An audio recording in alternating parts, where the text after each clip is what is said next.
Pernah tidak kalian mendengar novel fenomenal yang berjudul Siti Nurbaya? Kalian sudah tahu kan, kalau di zaman dahulu, pernikahan erat dihubungkan dengan perjodohan oleh orang tua. Cerita karya Marah Rusli di atas merupakan salah satu contoh kebudayaan yang berkembang di masa lalu. Sekarang, setiap anak cenderung dibebaskan untuk memilih dan mencari jodohnya sendiri. Dahulu, jika perempuan mencapai usia menikah namun masih belum mempunyai suami, maka akan memunculkan stigma negatif di masyarakat. Sekarang, hal itu sudah tergeser. Kondisi ini jelas menggambarkan bentuk perubahan sosial di masyarakat.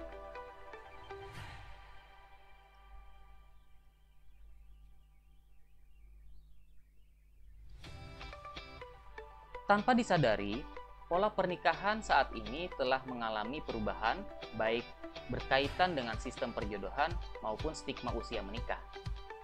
Jika pernikahan dan perjodohan adalah wujud fenomena sosial, maka perubahan stigma terhadap usia menikah dan kebebasan seseorang untuk memilih atau mencari jodohnya sendiri disebut sebagai perubahan sosial.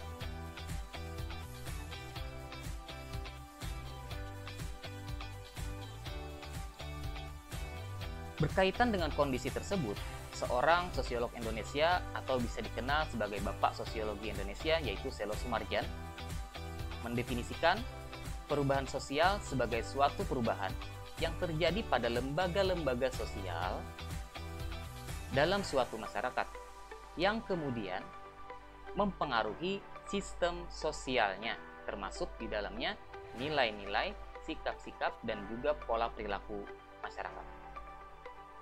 Berkaitan dengan ilustrasi tadi, kita bisa melihat bahwa perubahan pola pernikahan merupakan wujud dari perubahan yang terjadi pada lembaga keluarga. Perubahan yang terjadi pada lembaga keluarga tersebut mempengaruhi nilai-nilai ataupun pemberlakuan norma serta sikap seseorang atau masyarakat di dalam hal memilih jodoh dan memaknai usia pernikahan.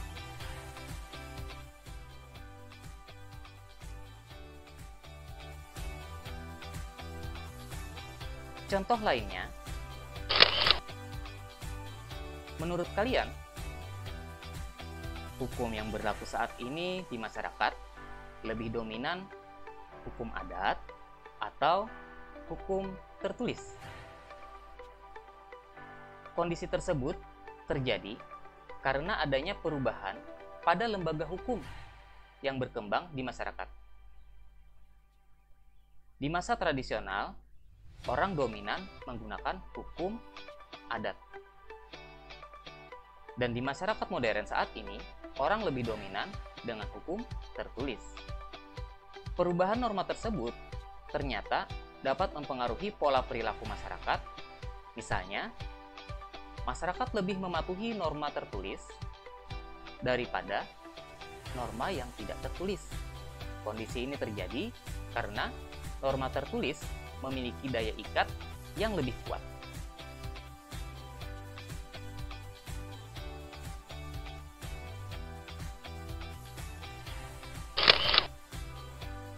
Sekarang kita sudah lebih banyak paham bahwa menurut Selo Sumarjan, perubahan sosial itu dapat dilihat dari adanya perubahan-perubahan pada lembaga sosial, sehingga kondisi tersebut mempengaruhi sistem sosial seperti nilai, norma, sikap, dan pola perilaku di masyarakat.